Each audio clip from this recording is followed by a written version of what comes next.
위해서 이하구 안수집사님 기도해 주시겠습니다. 하나님 아버지 감사합니다. 찌긋한 너희와 정마에도 아무런 사고 없이 한 주간을 보내고 하나님의 집에 와서 예배하게 하시니 감사합니다. 늘 하나님과 가깝게 산다고 하지만 믿음이 연약하여 세상의 일에 더 적극적있음을 고백합니다. 용서하여 주시옵고 연약한 저희의 믿음이 더 자라게 해 주시기를 기도합니다. 하나님 아버지, 8월 3일부터 5일까지 서울도 봉사 및 연합수련대회가 있습니다. 현재까지 참석하는 봉사자분들이 부족하여 진행에 어려움을 겪는 담임 목사님께 솔로몬의 지혜와 명철을 허락하셔서 서울도 봉사 및 연합수련회가 안전사고 없이 은혜롭게 끝날 수 있도록 도와주시옵소서.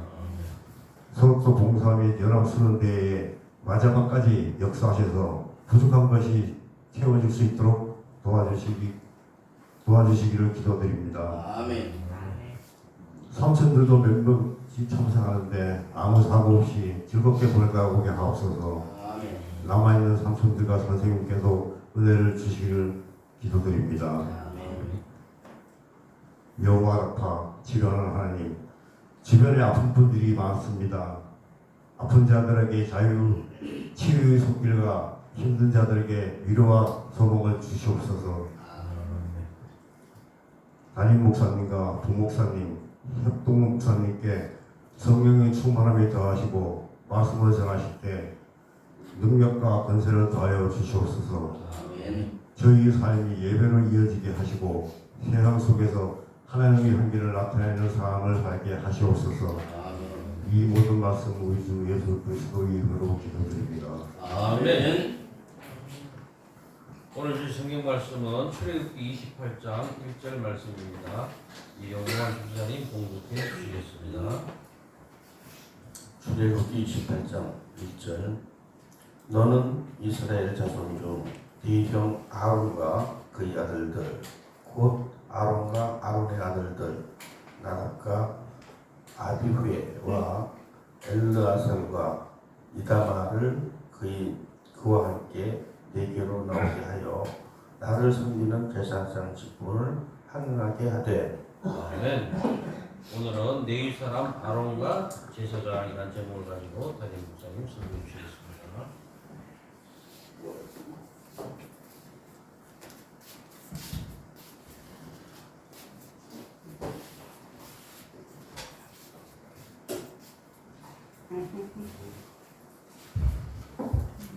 오늘도 좋은 날입니다. 주님의 사랑과 은혜와 능력과 복주심이 여러분 모두와 함께 하시기를 바랍니다. 그것은 이것입니다. 감사는 자연스럽게 흘러나오는 마음 같지만 사실은 굉장한 훈련을 통해서 감사도 나오게 됩니다. 우리가 감사하면 내한테 어떤 유익, 내가 바라는 것들이 이루어질 때만 나오는 것을 감사로 이렇게 생각할 수 있는데 진정한 감사는 그 고난 중에서도 하나님이 행하실 일을 생각하면서 감사드리는 것, 이것이 진정한 믿음이 있는 사람의 감사가 됩니다. 그래서 하나님께서는 어두워지는 순간에도 감사하는 마음을 우리 마음속에 심어주고 싶어해요.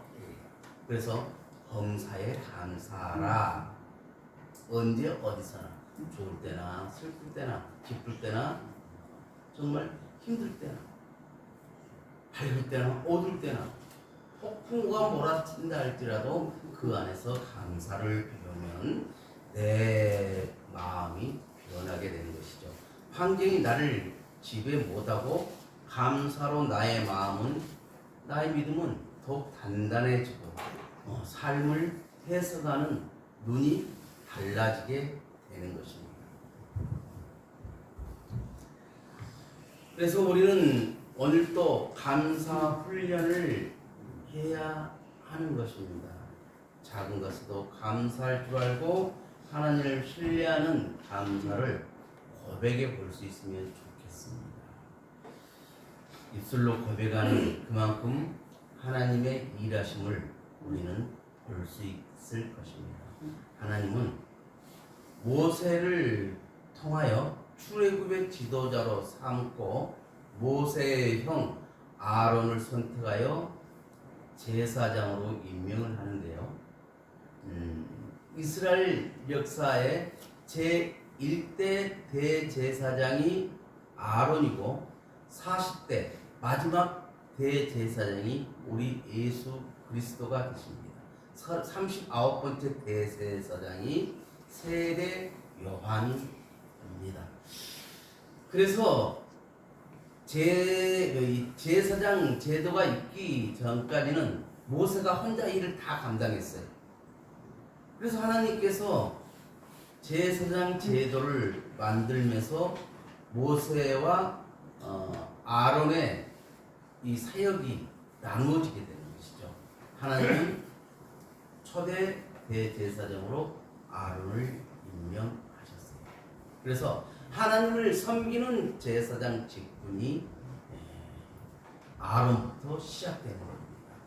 출애굽기 19장 6절에 너희가 내게 대하여 제사장 나라가 되며 거룩한 백성이 되리라. 너는 이 말을 이스라엘 자손에게 전할지니라. 모세가 하나님께 이렇게 선택받고 사역을 시작하려고 할 때 모세가 뭐라고 거절해요? 하나님, 나는 말이 어눌한 사람입니다. 내가 말을 제대로 할 줄 모르는 사람입니다. 라고 거절을 해요. 그때 하나님께서 뭐래요? 내 형 아론이 있지 않느냐? 내가 말 잘한 내 형 아론을 너한테 붙여놨다. 라고 말씀하시면서 아론과 모세가 출애굽의 10대 재앙에 직접 바로 왕에게 가서 단판을 짓는 그 역할들을 하게 되는 것이죠. 그래서 시내산 언약을 통해서 십계명이 주어지고 성막을 만드는 설계도가 주어지는 겁니다. 그래서 우리는 시내산에서 십계명만 받은 걸로 흔히들 알고 있는데 하나님께서는 십계명을 돌판에 직접 써서 주시고 그 다음에 성막의 설계도를 식양을 그려서 모세에게 주었던 겁니다. 그래서 모세가 시내산에서 그러니까 첫 번째 내려왔을 때는 그 성막에 그걸 주지를 않았었어요. 첫 번에 십계명을 갖고 내려왔을 때는 어떻게 했어요? 아론을 비롯한 그 장로들 그 집단들이 금으로 만든 송아지를 만들어 놓고 이것이 하나님이다 그러면서 거기서 예배하고 춤추고 광란을 하니까 모세가 십계명 돌판을 던져서 깨어버리잖아요. 그리고 나서 책망하면서 하나님 편, 저 송아지 편 구분해라. 나눠서 나눈 쪽 한쪽은 다 지진이 일어나서 땅에 걸려 죽게 하고 나머지 하나님 편에 선 사람이 그 송아지를 갈아서 다 물에 타서 한 잔씩 다 먹게 만드는 사건이 나옵니다. 그렇게 하면서 하나님께서 두 번째로 시내산에 모세가 올라갔을 때 돌판에다가 십계명을 직접 써주시고 성막의 설계도를 주시게 됩니다. 그러면서 성막의 설계도하고 제사장하고는 특별한 관계를 맺게 되죠. 왜냐하면 제사장은 성막 안에서 제사를 드리기 때문에 그렇습니다. 그래서 성막 밖에서 백성들을 위한 제사를 드리는 것이 아니라 성막 안에서 백성들을 위한 제사를 드립니다. 그래서 오늘 28장 본문 28장 1절에 너는 이스라엘 자손 중 내 형 아론과 그의 아들들 곧 아론과 아론의 아들들 나답과 아비후와 엘르아살과 이다마를 그와 함께 내게로 나오게 하여 나를 섬기는 제사장 직분을 행하게 해야 돼. 그럼 아론의 자녀가 아들이 4명인데 4명도 다 제사장이었다. 제사장은 오직 하나님만을 섬기는 직분이죠. 성막은 하나님을 모시는 집이고 하나님을 섬기는 집이 되는 거예요. 하나님을 섬기는 성막에서 일하는 사람으로 하나님께서는 제사장을 임명하셨어요. 제사장은 아론과 그의 아들들이 되도록 하나님께서 정해 놓으셨기 때문에 오직 하나님만 섬기는 일에 전적으로 헌신을 해야 합니다. 그래서 아론의 제사장으로 계속 이어지는 것이죠. 그러다가 나중에 사독 기율로 또 제사장이 하나 바뀝니다. 지금 무슨 말이냐면 북이스라엘과 남이스라엘로 구분되면서 거기서 또 정통과 사입이라 할까? 하여튼 그쪽이 서로 대립을 하게 되는 경우도 있습니다. 출애굽기 25장 22절에 거기서 내가 너와 만나고 속죄소이 곧 증거기에 있는 두 그룹 사이에서 내가 이스라엘 자손을 위하여 내게 명할 모든 일을 내게 이르리라 라고 말씀하고 있습니다. 누구를 통해서 말합니까? 대제사장. 그러니까 성막 안에 성소 안에 지성소가 있는데 지성소는 1년에 한 번 대제사장만 들어갈 수가 있습니다. 거기 지성소 안에는 법궤가 있고 법궤 뚜껑 쉬운 자, 은혜를 베푸는 자리라고 하죠. 쉬운 자 법궤 뚜껑에 두 천사가 이렇게 팔을 벌리고 있는데 그 아래서 하나님께서 임재하시면서 대제사장에게 거기서 만납시고 두 그룹 사이에서 이스라엘 자손을 위하여 명령하신다. 모든 일을 말씀해 주신다라고 출애굽기 5장 22절에 말씀하고 있는 것입니다. 그러면 이 제사장들도 보면 옷이 있습니다. 옷이라는 게 참 중요한 것 같아요. 옷이 그 사람의 어떤 신분을 대표하는 경우가 참 많습니다. 군인은 군복을 입고 의사는 의사 가운을 입습니다. 간호사는 간호사 가운을 입어요. 회사 사장님은 회사 사장님대로의 어떤 양복을 입고 목회자는 목회자들의 그 복장을 착용합니다. 그래서 옷이란 그 신분을 상징하고 직분의 상징이 됩니다. 제사장은 특별히 하나님께 선택받은 자로서 개인을 이해해서 일하는 그런 사람이 아니라 하나님의 사명을 감당하는 자고 백성들의 죄를 담당하는 막중한 책임을 갖고 있습니다. 그래서 제사장은 하나님께서 지시한 대로 만든 특별한 옷을 입고 사명을 감당해야 합니다. 제사장이 입는 옷과 허리띠 그리고 머리에 쓰는 관에는 특별한 영적인 신비가 담겨 있습니다. 제사장이 입을 옷과 복장에 대해서 출애굽기 28장 2절부터 4절까지 자세하게 구체적으로 명시하고 있습니다. 내 형 아론을 위하여 거룩한 옷을 지어 영화롭고 아름답게 할지니 너는 무릇 마음에 지혜 있는 모든 자 곧 내가 지혜로운 영으로 채운 자들에게 말하여 아론의 옷을 지어 그를 거룩하게 하여 내게 제사장 직분을 행하게 하라. 그들이 지을 옷은 이러하니 곧 흉패와 애복과 겉옷과 반포 속옷과 광과 띠라. 그들이 내 형 아론과 그 아들들을 위하여 거룩한 옷을 지어 아론이 내게 제사장 직분을 행하게 하라 라고 말씀하고 있습니다. 그것은 제사장은 거룩한 직분을 감당하기 위해서 오직 하나님을 섬기는 자로서 입는 옷을 통하여 일반인과 다르게 구별을 하셨다. 제사장의 옷과 복장에 대해서 이렇게 중요하게 말씀하시는 것은 여호와 하나님을 섬기는 사명자로서 거룩함과 경건함을 강조하기 위함입니다. 제사장은 자기 마음대로 먹고 입고 말하는 것이 아니라 모든 일을 철저하게 하나님의 말씀을 따라 행해야 합니다. 제사장이 제사장의 옷을 입었다는 것은 한 개인의 삶은 죽었고 오직 그 옷을 입으라고 말씀하신 하나님의 사역자로만 살며 사명을 감당해야 함을 보여줍니다. 그래서 목회자들은 특별히 복장에 신경을 써야 하는 것입니다.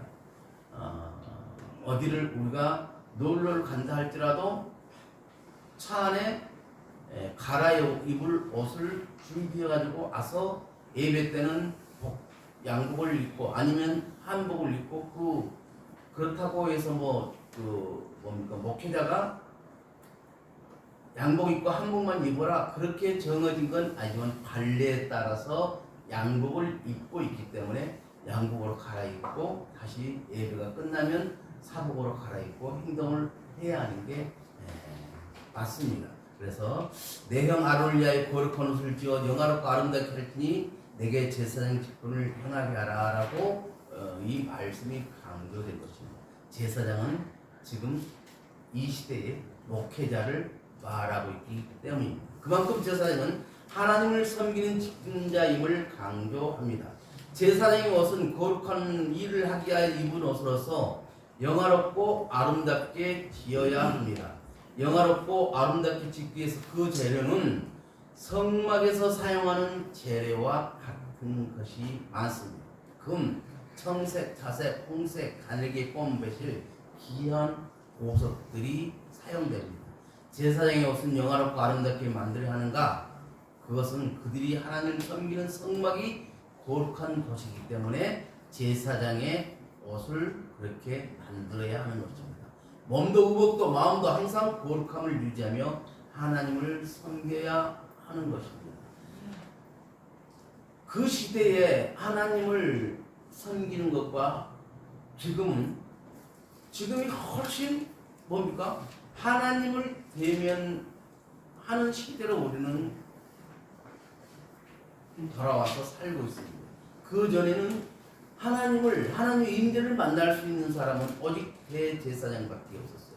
그러나 우리는 예수 그리스도께서 십자가에 달려 돌아가심으로써 우리 죄를 다 도말하셨고, 그러면서 예수님께서 십자가에서 다 이루었다 하면서 내 영혼을 아버지께 부탁하나이다 그렇게 하면서 숨을 거두셨을 때 성막에 성소와 지성소를 가로막고 있던 휘장이 위로부터 아래로 쫙 찢어지면서 우리가 하나님을 대면할 수 있는 길이 열렸던 것입니다. 그래서 지금은 너희는 택한 백성이요 왕같은 제사장이고 거룩한 백성이라고 말씀하고 있는 것입니다. 그래서 여러분들이 그걸 아셔야 돼요. 남자분들은 특별히 가장에서는 남자들이 제사장입니다. 그래서 제사장으로서의 감당해야 할 몫들이 있다는 것이죠. 그렇기 때문에 그냥 제사장으로서 그냥 권위만 내세우는 것이 아니라 제사장으로서 하나님과의 관계 설정을 잘 하셔서 가정에서도 하나의 예배 공동체가 될 수 있도록 우리가 만들어 가야 한다는 것입니다.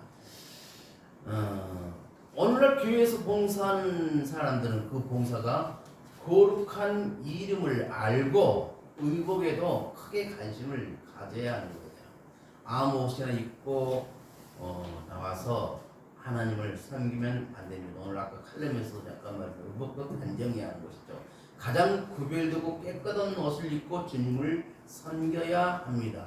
주님을 섬기기 전에 먼저 자신의 복장부터 살펴봐야 합니다. 그래서 좌우 칼럼에도 뭐예요? 교회 성도들이 지켜야 할 에티켓에 대해서 써놨고 오늘 부목사님이 또 읽어주셨습니다. 8월 마지막 주일까지는 이것을 계속 읽을 겁니다. 이 말은 무슨 말입니까? 우리가 그렇게 해야 하기 때문에 우리가 각인이 돼야 돼요. 그래야만이 행동들이 자연스럽게 나오는 것이거든요.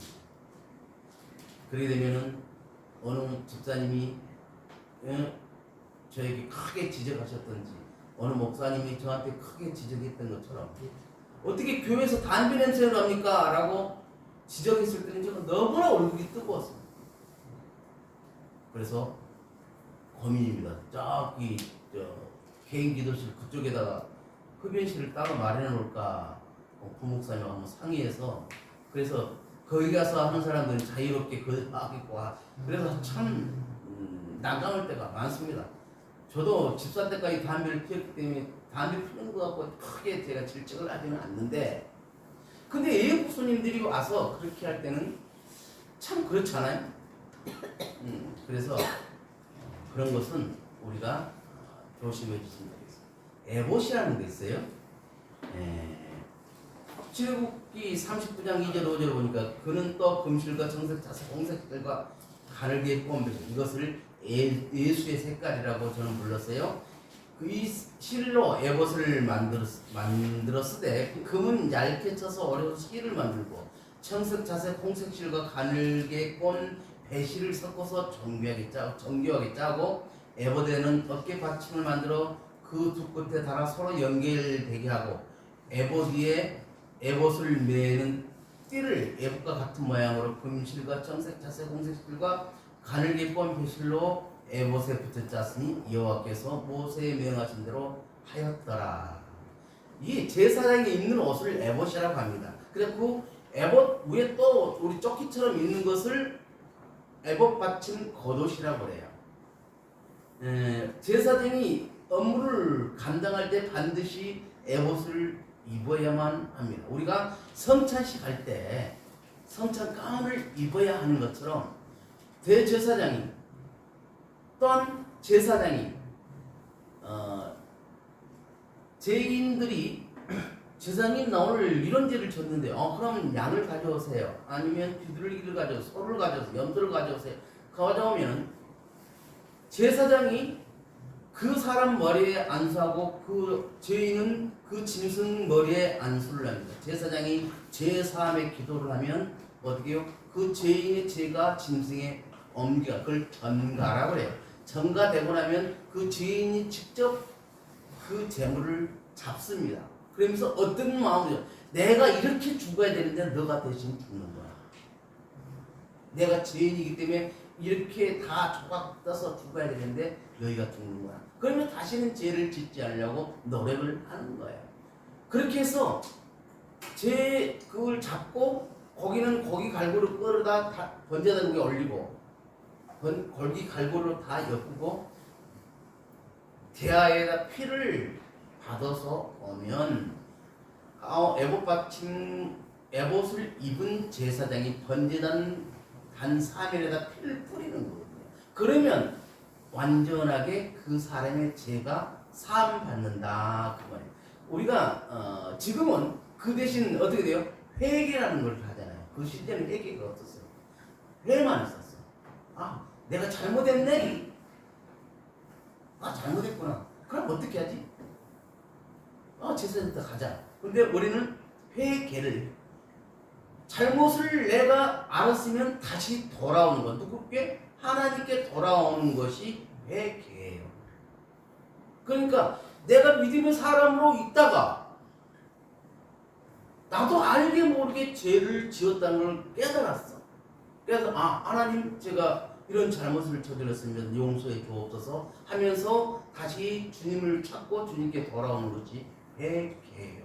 그래서 구약시대 때 제사장들에게 매일 죄를 고하고 그 재물을 잡았던 그 모습이 지금은 기도하면서 회개로 이어져서 하나님께 돌아오는 거야. 그러면서 제사함을 받는 겁니다. 그리고 1년에 한 번 대제사장이 지성소에 가서 이스라엘 모든 백성의 죄값을 양을 잡아서 어린 양을 잡아서 덥게 단 3일에 뿌리면서 하나님께 이스라엘 백성들이 지켜야 할 명령과 규례들을 배우는 것. 그리고 와서 이제 하나님께서 1년치 당신들의 죄를 사해 줬습니다 라고 하는 것이 지금 우리는 예수 그리스도를 믿고 입으로 시인하고 고백함으로 인해서 우리는 그 대제사장이 지성소에 가서 1년에 한 번 했던 그것을 우리는 평생 매년 해마다 해야 될 것을 한 번에 다 사함받는 거예요. 그것이 원죄를 사함받는 것입니다. 그래서 우리는 그걸 알아야 돼요. 아니 예수님한테 죄사함을 받았다는데 죄 졌다고 그거 괜찮지 않은 그것은 구원파들이 하는 이단 논리예요. 그래서 구원파들은 어떻게 해요? 그때 내가 하나님께 몇 며칠날 이렇게 해서 내가 제사를 받고 나는 사함을 받았어. 그러니까 앞으로 지은 죄도 다 용서함 받아. 걱정 안 해 하고 사는 것이 구원파들이 하는 논리들이에요. 근데 우리는 그렇지 않습니다. 우리는 태어날 때부터 가지고 태어난 원죄, 그 원죄를 예수 그리스도를 믿음으로 말미암아 입으로 시인함으로 말미암아서 제 사함을 받는 거예요. 그리고 알게 모르고 짓는 많은 죄들이 있어요. 저도 짓고 여러분도 짓습니다. 그 죄들은 회개라는 그 죄들을 자범죄라고 하는데, 회개라는 것을 통해서 우리는 다시 하나님께 돌아옴으로 그 제사를 받고 하나님과 친밀한 관계를 유지할 수가 있는 것입니다. 우리가 그러잖아요. 부부지간에도 어떤 죄를 지었어요. 죄를 지었을 때는 이 거짓말로 그렇게 하는 것도 한도가 있거든요. 하다 보면 느낍니다. 조금 거리가 멀어졌네. 이렇게 됐지? 그렇게 하다 보면 서로의 어떤 뭐가 있었어요. 그런데 그것을 모든 것을 다 해결하고 왔을 때는 깨끗해지는 거예요. 서로가 다시 친해질 수가 있는 거예요. 우리는 그 말을 잘 기억해야 되는 게, 성경은 예수 믿지 않는 사람을 위해서 써놓은 하나님의 말씀이 아니라 우리 예수 믿는 사람을 위해서 써놓은 하나님의 말씀이 성경이다. 그래서 우리는 성경은 우리의 삶의 생활 지침서도 된다. 그것을 잘 아시고 성경 말씀을 통해서 하나님께서 해야 할 것을 잘 기억하며 살았으면 좋겠습니다. 설교를 준비한 것을 6쪽을 준비했는데 뭔 사설이 길어졌는지, 사설이 그렇게 길지 않은데 3쪽밖에 못했어요. 그래서 다음 주에 나머지 4쪽부터 6쪽까지는 할 예정입니다. 그래서 이 성막에 관한 모든 것들이 굉장히 중요하기 때문에 우리는 성막을 특별히 공부를 해야 합니다. 하다 보면 성막을 통해서 공부를 하다 보면 모세오경을 알고 모세오경을 알다 보면 구약을 알고 구약을 다 알다 보면 신약까지 알게 된다는 것을, 그리고 성막은 예수 그리스도의 모형이라는 것을 우리가 잘 깨닫게 될 것입니다. 그래서 여러분 모두가 그냥 성경에 나와 있는 간단한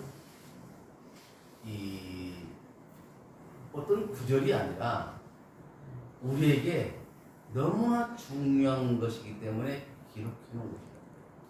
히브리서 11장이 믿음장이라는데 그 믿음에 올라있는 사람들 글들 그렇게 몇 줄 안 써져 있습니다. 그런데 성막이라는 단어는 엄청나게 많이 기록되어 있어요. 성막에 대해서 굉장히 많이 되어 있습니다. 그래서 틈나는 대로 여러분들과 은혜를 나누도록 하겠습니다. 이제 통성으로 기도하는 시간을 갖도록 하겠습니다.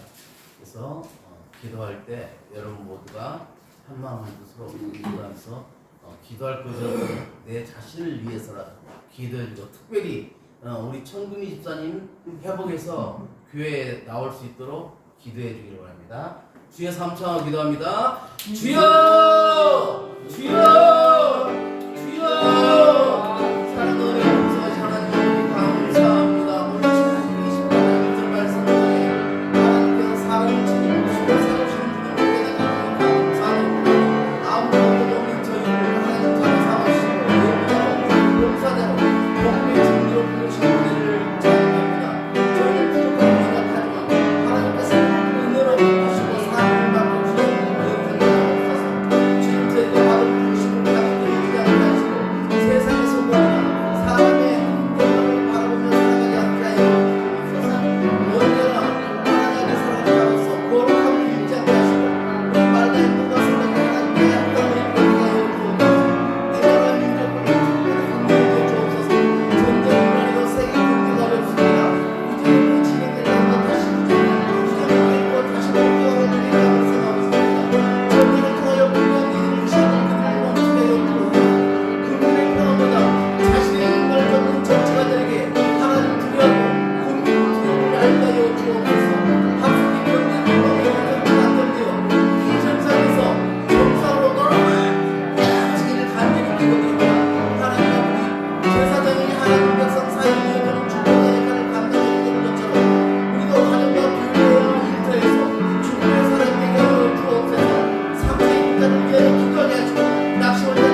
주님의 몸된 교회를 아름답게 세워가게 하여 주옵소서.